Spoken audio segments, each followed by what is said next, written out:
Now, we have to find the solution set of three inequalities by shading. Now, we've discussed two inequalities. Now, let's discuss three, and this gets a little bit tricky, but let's just make it a bit simpler for you. Remember, in each and every case, there are just three steps. Let me just write that down.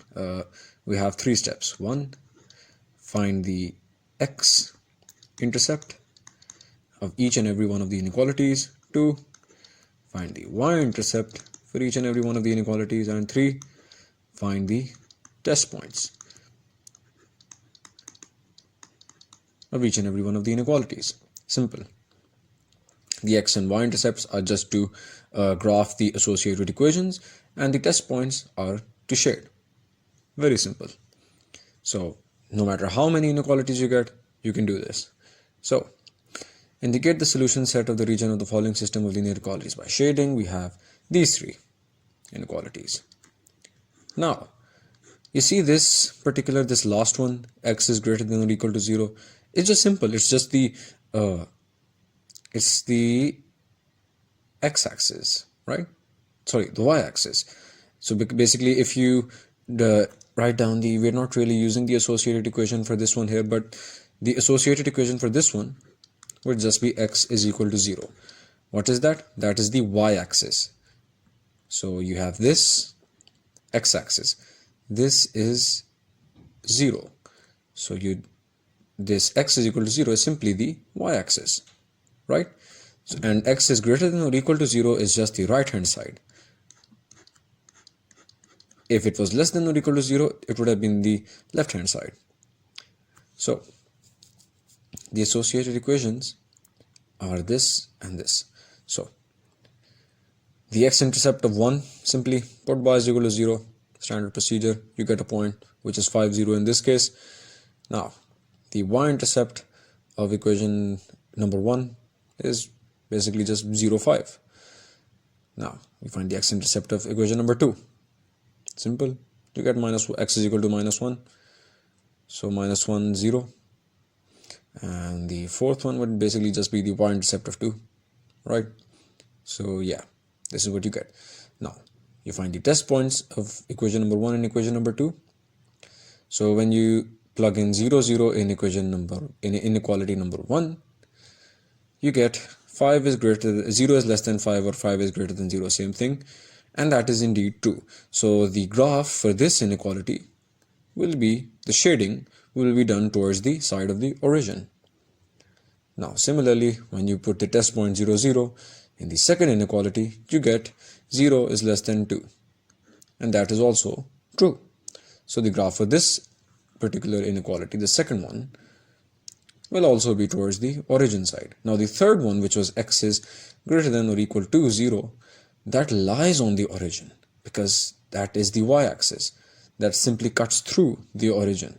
So what do you do in that case? Well, if it is greater than or equal to, when x is greater than or equal to 0, you just shade the right hand side. If it is x is less than or equal to 0, you shade the left hand side. Similarly, if you had an inequality y is greater than or equal to 0, that would just basically, the associated equation for this one would be y is equal to 0, which is the x-axis, right? So when y is greater than or equal to 0, the upward side. And when y is less than or equal to 0, the downward side, right? So these are just simple rules that you have to follow, simply. Now, you found we're dealing with this one over here, and then we had this, it will be towards the origin side, and this will also be towards the side of the origin. Now, you see this? This was associated equation number 1. This is associated equation number 2. And this is the shaded region. Why? Because let's just take this one over here. So the line for associated equation number 1, it said it should be towards the origin. This is the origin. So basically, let's just back up a bit here. For equation number 1, it said that we had to go towards the origin. So you basically just shade this side. Now for equation number 2, which is this line over here, it should also go, the shading should also be done towards the origin. So that is basically this entire portion, right?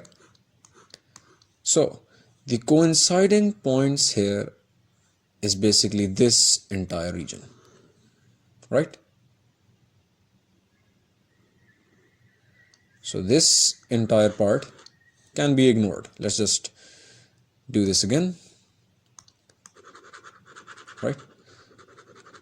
Now we have this. But remember, we had a third equation, which was x is greater than or equal to 0, which is the y-axis, this y-axis over here.